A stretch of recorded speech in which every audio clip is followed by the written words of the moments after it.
ದಡ್ಡಿ ಗ್ರಾಮದಲ್ಲಿ ಅಯೋಧ್ಯೆಯ ಅಕ್ಷತೆ ಪಲ್ಲಕ್ಕಿ ಮೆರವಣಿಗೆ ಸಂಭ್ರಮದಿಂದ ಜರುಗಿತು. ಹೌದು, ಹೊಕ್ಕೇರಿ ತಾಲೂಕಿನ ದಡ್ಡಿ ಗ್ರಾಮದಲ್ಲಿ ಇಂದು ಅಯೋಧ್ಯೆಯಿಂದ ಬಂದ ಅಕ್ಷತೆಯನ್ನು ಶ್ರೀರಾಮ ಮೂರ್ತಿಯೊಂದಿಗೆ ಪಲ್ಲಕ್ಕಿಯಲ್ಲಿಟ್ಟು ದಡ್ಡಿ ಗ್ರಾಮದ ಶ್ರೀ ಲಕ್ಷ್ಮೀ ಮಾತಾ ದೇವಾಲಯದಿಂದ ಗ್ರಾಮದ ಪ್ರಮುಖ ಬೀದಿಗಳಲ್ಲಿ ನೂರಾರು ಭಕ್ತರಿಂದ ಶ್ರೀರಾಮನ ಸ್ಮರಣೆ, ಭಜನೆ ಮತ್ತು ಮಹಿಳೆಯರಿಂದ ಲೇಜಿಮ್ ಸೇರಿದಂತೆ ವಾದ್ಯ ಮೇಳದೊಂದಿಗೆ ಭವ್ಯ ಮೆರವಣಿಗೆ ನಡೆಯಿತು. ಇಂದು ಇಡೀ ಗ್ರಾಮದಲ್ಲಿ ಒಂದು ಹಬ್ಬದ ವಾತಾವರಣ ನಿರ್ಮಾಣವಾಗಿತ್ತು.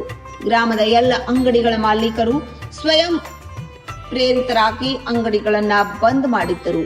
ಗ್ರಾಮದ ಪ್ರತಿಯೊಬ್ಬರು ಯಾವುದೇ ಬೇರೆ ಕೆಲಸ ಮಾಡದೆ ಪ್ರತಿಯೊಬ್ಬರು ಅಕ್ಷತೆ ಪಲ್ಲಕ್ಕಿ ಮೆರವಣಿಗೆಯಲ್ಲಿ ಭಾಗಿಯಾಗಿದ್ರು.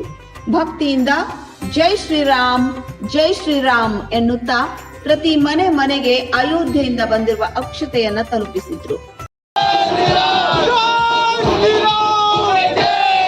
ಮುಸ್ಲಿಂ ಸಮುದಾಯದ ಮುನ್ನಾ ಶೇಖ್ ಶ್ರೀರಾಮನ ಪಲ್ಲಕ್ಕಿ ಹೊತ್ತುಕೊಂಡು ಹೋಗುತ್ತಿರುವುದು ವಿಶೇಷವಾಗಿತ್ತು. ವೀಕ್ಷಕರೇ, ನಮ್ಮ ಸತ್ಯಂ ವಾಹಿನಿಯ ಪ್ರತಿದಿನದ ಅಪ್ಡೇಟ್ ಮಾಹಿತಿಯನ್ನ ತಿಳಿದುಕೊಳ್ಳಲು ಸತ್ಯಂ ಟಿವಿ ಕನ್ನಡ ಯೂಟ್ಯೂಬ್ಗೆ ಸಬ್ಸ್ಕ್ರೈಬ್ ಆಗಿ ಹಾಗೂ ಬೆಲ್ ಐಕಾನ್ ಅನ್ನು ಕ್ಲಿಕ್ ಮಾಡಿ.